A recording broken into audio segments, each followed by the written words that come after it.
Hi, I'm Camille with Heal with Camille. Have you ever been betrayed or know someone that was? Don't you realize that that point after the betrayal is what sets up the future for that person for a while? Being betrayed is one of the hardest things we human beings ever go through. I'm talking about a spouse cheating on a spouse.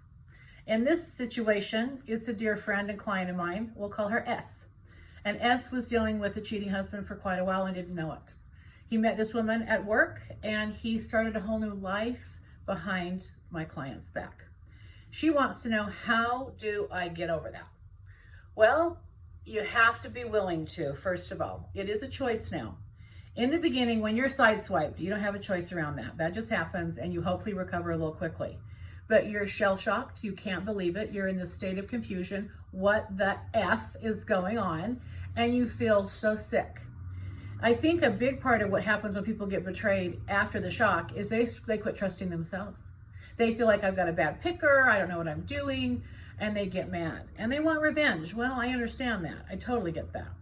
But what you have to remember is this person's already cost you so much in your life. If you don't get over this and start living a life that you love, it could cost you more in your future. So when you're dealing with someone of that low character and they let you down like that, you want to figure out a way to let them go. But the first thing we do when this happens to us is blame ourselves. Even if we hate them, even if we're pissed off at our ex or whatever, we blame ourselves. What's about me? Am I not, sexy enough? Am I not thin enough? Am I not chubby enough? I'm not curvy enough. I'm not red hair. I'm not brunette, whatever. We start looking at ourselves and feeling like we failed somehow.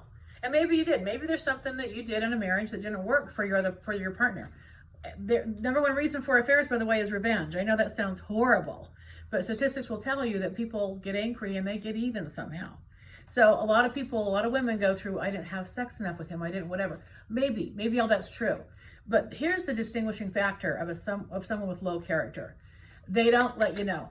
They do something behind your back and they get away with it over and over and over, or they can lay next to you and sleep next to you, full knowing that they have just cheated on you and stabbed you in the back.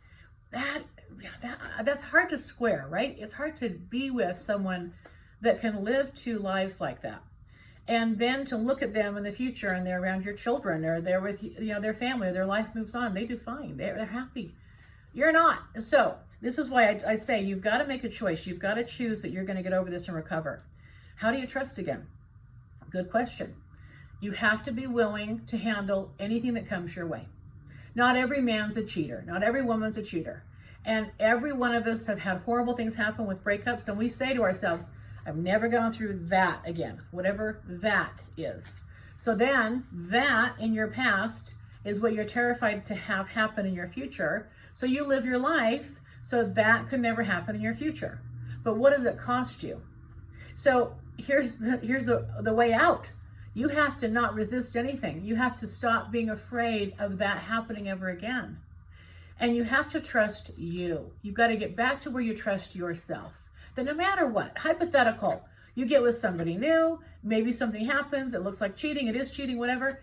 Okay, well now you know how to solve that problem quickly. You find out the truth, you pull out and deal with it and move forward.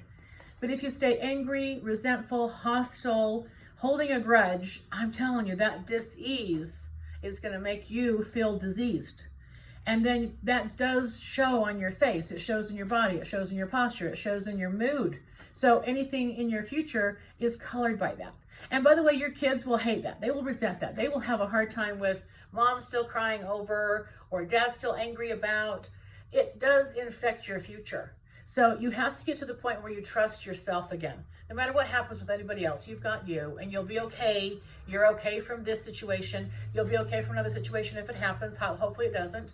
But you have to work out for yourself what is going on within yourself.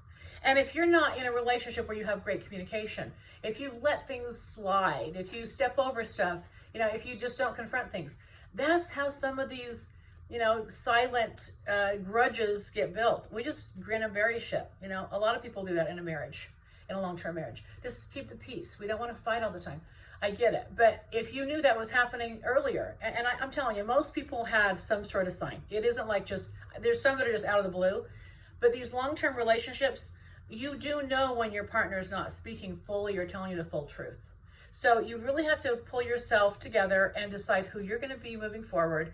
Are you going to live like a victim and then have another victim moment, victim moment, victim moment in your future? Or are you going to choose to recover from this, accept it as it is? It isn't you that cheated, it's them. Don't take on that shame and guilt.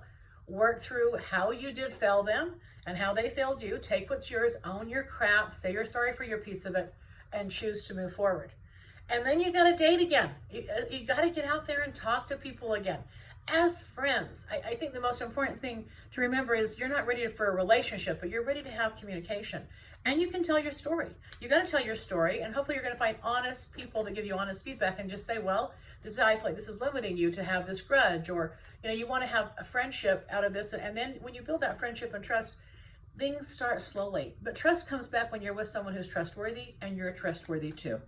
So I would say get back on the horse and ride, sugar, and I would help you do that. So I think it's important that you find love again and love in yourself and trust in yourself.